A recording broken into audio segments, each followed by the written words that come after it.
ដល់ថ្នាក់អ្នកខ្លះថាអុញដូចពួយកាត់ក្បាលសាហាវមិននៅផ្ទះសំណាក់វាក្រុមដូចជា IC ទៅហើយចាបាទលេងសាហាវដល់ថ្នាក់ហ្នឹងទៅប៉ុន្តែក្រោយមកស្រាប់តែចាប់បានធូរបន្តិចបានឃាតករដល់ដៃដល់បាទចាប់បានហើយយកក្បាលសាកសពនេះទៅដុតបំបត្តិភ័ស្តុតាងទៀតហើយសាកសពនេះកាត់ក្បាលយកទៅបាត់ហើយនោះវារងគ្រោះអាបន្ទប់ដែលនៅចិត្តគ្នានោះវាអត់ដឹងអានោះយកសពមកដាក់ក្រោមគ្រែគ្នាអត់ដឹងសោះបាទអញ្ចឹងដំណើររឿងនេះខ្ញុំជម្រាបជូនឲ្យលំអិតបន្តិចលោកអ្នកជុំវិញនឹងពីការសារភាពរបស់ជនដៃដល់ហើយនេះគឺប្រជាពលរដ្ឋគាត់ចោមរោមគាត់នៅពេលដែលគេយកឃាតករដៃដល់ដែលសម្លាប់នារីម្នាក់នេះទៅឲ្យធ្វើត្រាប់តាមថាធ្វើសកម្មភាពយ៉ាងម៉េចប្រជាពលរដ្ឋរួមចិត្តនៅខាងក្រៅគេចង់សុំពីប៉ូលីសដើម្បីប្រហារជីវិតនៅក្នុងតែម្ដងបាទដែលយកទៅធ្វើត្រាប់នៅឯផ្ទះសំណាក់ប្រាសាទកែវលោកអ្នកនៅប្រាសាទកែវដែលស្ថិតនៅក្នុងភូមិតាភុលសង្កាត់ស្វាយដង្គមក្រុងសៀមរាបនេះលោកអ្នកសកម្មភាពនេះហើយបុគ្គលនេះគឺជាអ្នកបកប្រែភាសាថៃវាធ្វើការនៅបកប្រែភាសាថៃ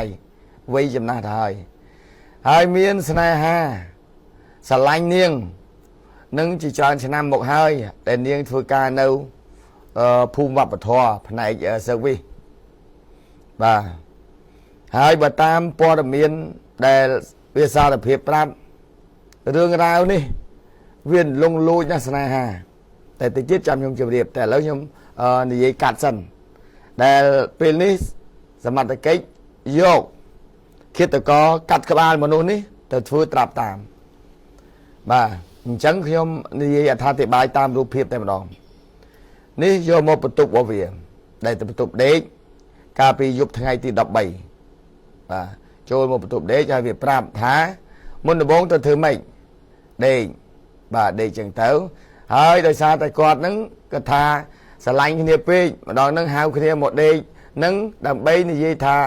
យើងអត់បានជួបគ្នាអញ្ចឹងឥឡូវយើងទាំងពីរនាក់ស្រឡាញ់គ្នាហើយរហូតដល់ពេលចិត្តដល់ថ្ងៃរៀបការបែរជាត្រូវបានម្ដាយឪពុកខាងស្រីថាឲ្យក្មួយត្រូវបែកគ្នាទៅដោយសារតែប្រពន្ធក្មួយនោះអត់ទាន់សាច់បាច់នៅឡើយទេហើយនេះវាប្រាប់ថាអញ្ចឹងពីរនាក់ហ្នឹង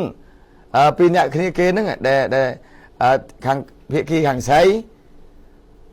ក៏មកភាគីខាងស្រីហ្នឹងក៏មកជាមួយនៅផ្ទះសំណាក់ហ្នឹងហើយគេសម្រេចចិត្តទាំងពីរនាក់ហ្នឹងថានឹងលេបថ្នាំសម្រាប់ខ្លួននេះគេធ្វើស្រាប់តាមថាតោះយើងទាំងពីរនាក់ដោយសារតែយើងអត់បានជួបគ្នាយើងចាប់ដើមលេបថ្នាំសម្រាប់ខ្លួនទៅបាទ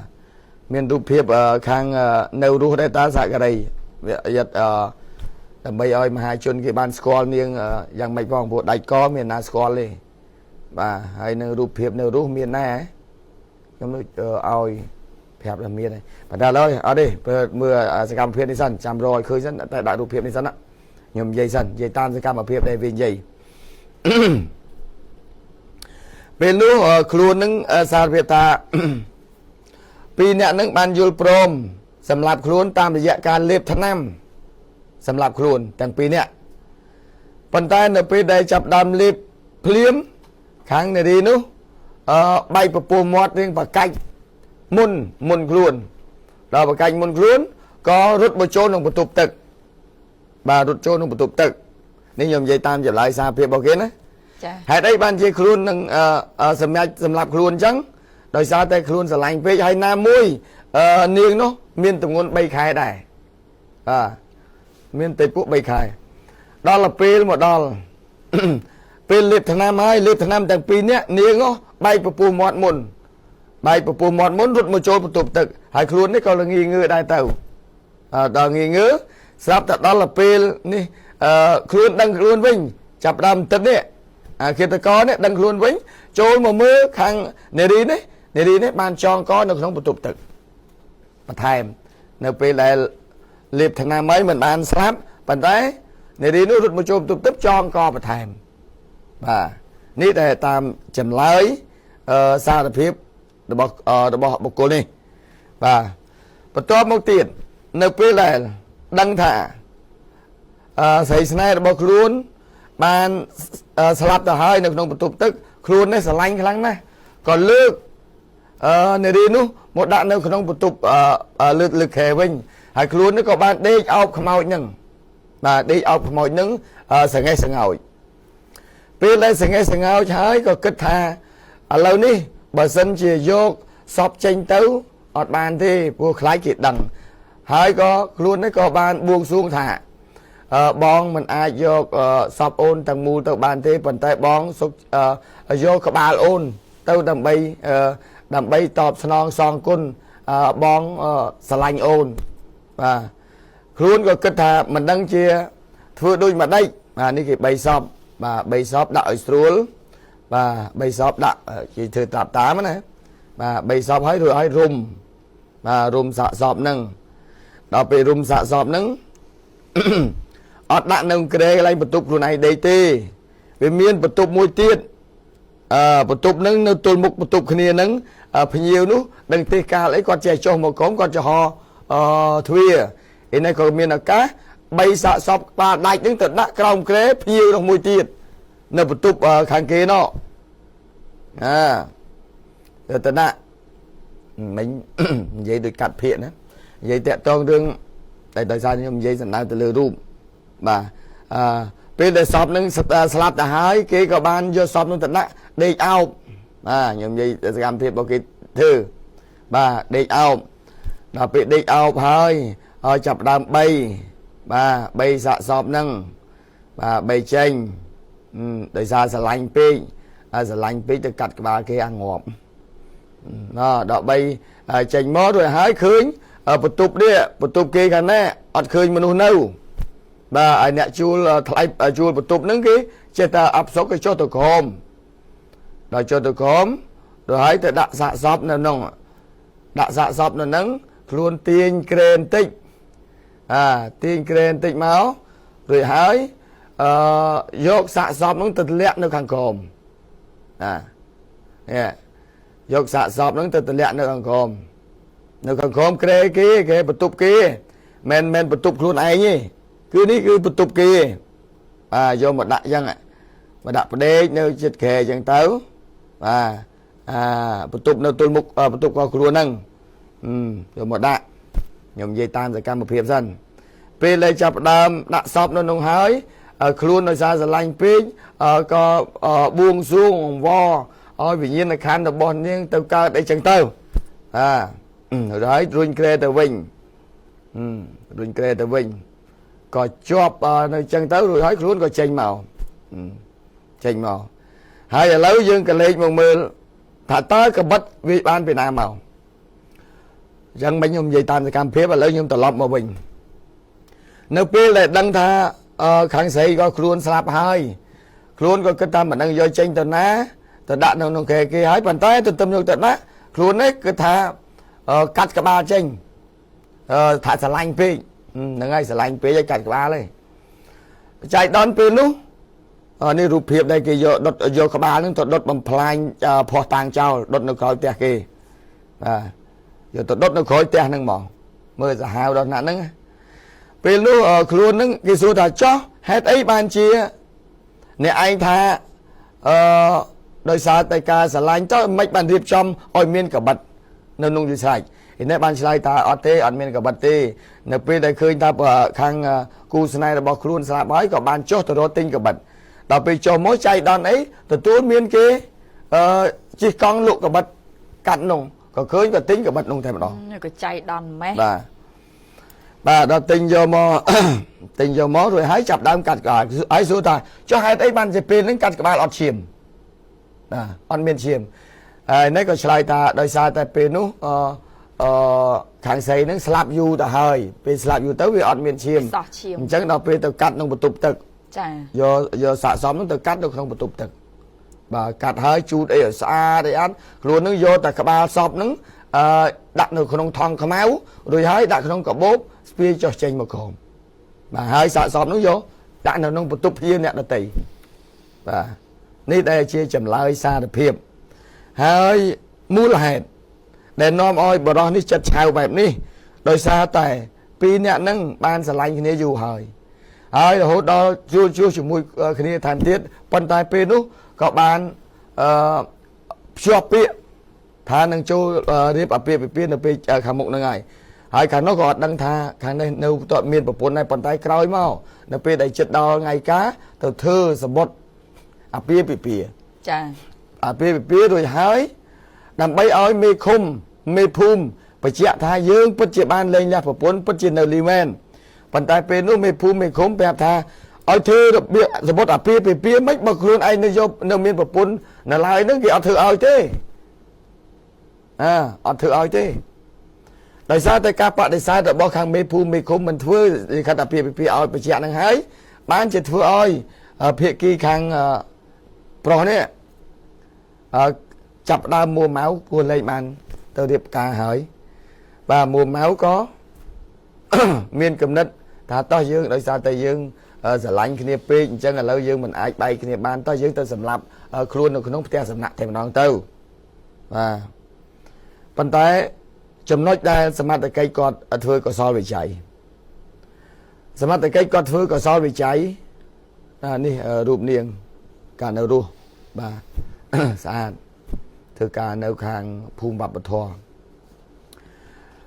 ទោះបីចម្លើយវាបែបនេះក៏ដោយប៉ុន្តែសមត្ថកិច្ចគាត់ចង់និយាយថារបៀបសកម្មភាពដែលវានិយាយឆ្លើយសារភាពមានកន្លែងខ្លះលាក់ប៉ុន្តែវាជាការពិតណាគឺបុគ្គលនឹងជាអ្នកសម្លាប់ពិតប្រកបហើយប៉ុន្តែគាត់ថានៅលាក់អំពីសកម្មភាពធ្វើទី1វាមិនដែលទៅលាបថ្នាំទាំងពីរនាក់ហើយរួចហើយងាប់តែគេឯងអត់ព្រមងាប់ទី2ថាគេទៅចងកនៅក្នុងបន្ទប់ទឹកប៉ូលីសទៅត្រួតពិនិត្យមើលអត់មាន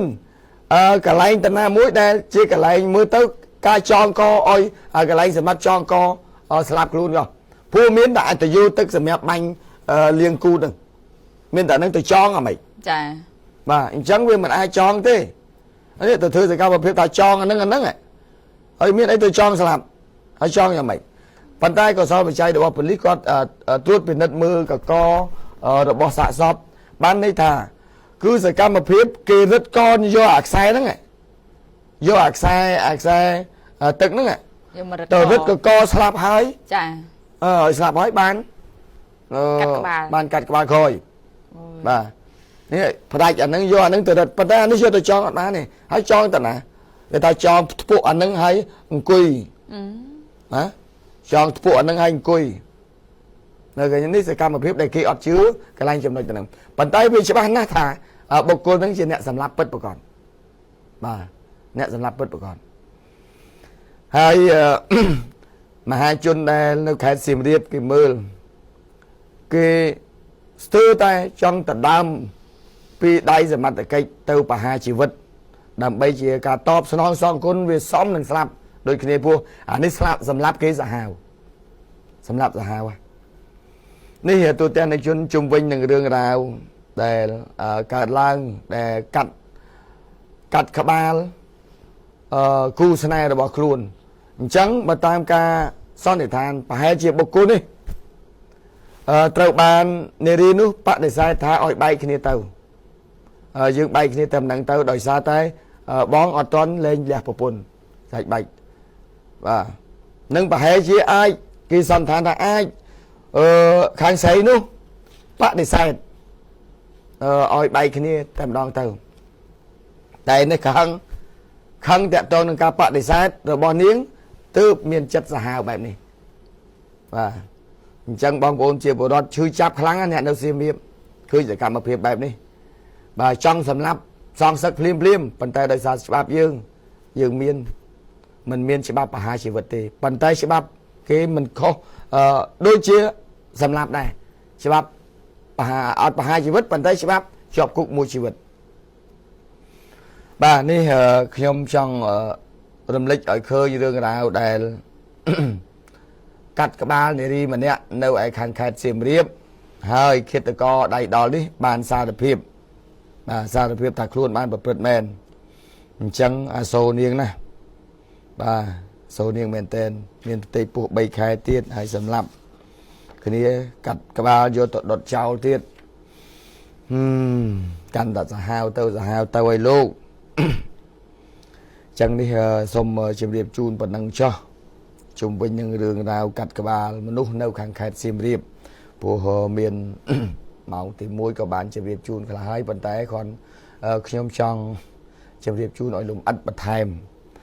ba tôi tên là chuyên là lớn đi xôm bồ cô tàu khang cả nhà nó bây to đường mà sông chơi chà lời đường chị mình to ní cứ cả này trả cho mình mà đong cứ rồi dồn bọc một tố chả mình đã ai mà chăm một tố slap mình nè năng rô được một ngôn mình nè bà mình nè cứ bao cái ba slap phim phim nên năng cái cắt hay năng mình nè tiệt ở đâu được một ngôn cần nạ đài chi một tố chlong pleu rồi dồn bạc lươn bọcเป็นตุ่มหังการปีวิลมองประบุนหนึ่ง30 นาทียุบทั้งไงตีดับบนขายกลุ่มแพะขังเล็กซาตูลตุ่มปุ้งตามมาได้เพลย์เล็ก160ใบไก่หนึ่งเพลย์เล็ก150ทันนึกน้องสังกัดตัวตุ่มปุ้งตีปีคันจำกามนสอบจนรองครูมีชมทาสามตูเพชรเพราะอายุ1 ปีนำมกระบอจีเจียงได้สนับเนินดมวัดตูลตุ่มปุ้งสังกัดตัวตุ่มปุ้งมุ้ยคันจำกามนบินสระกำนันภูมิเปรตเสกคมโจยตะแก้วสระกอทมขัดกันดัลให้ตามประพบปรมีนบานไอดังท่านมุนเปกัดให้บรอปีเนี้ยคือบานจิมโตของดาตรีมปอกไม้จีดุกเนี้ยตามมาได้เพลย์เล็กบุรอยหาซับตื่นได้ปีการตันเล็กจีฉลองเพลย์ให้เป็นหมึกดอยจำนวนการให้ได้จีเพลย์บ่มใบจีบุญก็ทราบแต่มีรถยนต์มาให้หลักวีโกปอกไม้จีรบักกรมพลน้อยยากองกรุ๊ปบางบอนักนงหรือบุญเลื้อนตามมาได้เพลย์เล็กบุรอย60 ใบตื่นได้ปีเชียงตื่นโบงก็โจลตื่นบกหนึ่งมาโตเป็นตุ่มหังปางอ้อเชียง10 เมตรบดาลออยบรอมันเนี่ยจีเนี่ยดบเบากับบ้านหนึ่งคืนจะจำเพลย์สลับเพลียมในหนึ่งกลางการให้ហើយនឹងម្នាក់ទៀតហ្នឹងគឺរងរបួសបាក់ជើងស្ដាំក៏ត្រូវបានរថយន្តសមុយដឹកយកទៅសង្គ្រោះនៅមន្ទីរពេទ្យមិត្តភាពខ្មែរសូវៀតហើយភ្លាមៗនោះគឺរថយន្តបង្កក្បាត់បន្ថែមលបឿនព្យាយាមគេចខ្លួនរហូតដល់មុខផ្ទះលេខ52ហាផ្លូវ454សង្កាត់ទួលទំពុងទី2ខណ្ឌចំការមនបានទុករថយន្តចោលហើយម្ចាស់ហ្នឹងគឺរត់គេចខ្លួនបាត់ស្រមោលក្រោយពេលកាត់ហេតុមកក្រោយពេលកាត់ហេតុគឺសមត្ថកិច្ចជំនាញក៏បានចុះមកដល់កន្លែងកាត់ហេតុនឹងបានវាស់វែងយករថយន្តបង្កនិងម៉ូតូដែលរងការខូចខាតទៅរក្សាទុកនៅការិយាល័យចរាចរណ៍ជើងគោករាជធានីភ្នំពេញរងចាំការដោះស្រាយនេះពីក្រោយចំណែកឯសពជនរងគ្រោះក៏ត្រូវបានសមត្ថកិច្ចធ្វើកំណត់ហេតុរួចក៏បានប្រគល់ជូនក្រុមគ្រួសារយកទៅធ្វើបុណ្យតាមប្រពៃណីនៅឯស្រុកកំណើតចាំមួយរឿងទៀតនេះគឺករណីសវឹងស្រាវិញម្ដងហើយបើករថយន្តទៅបុកចូលផ្ទះអតីតប្រពន្ធបាក់ទ្វារ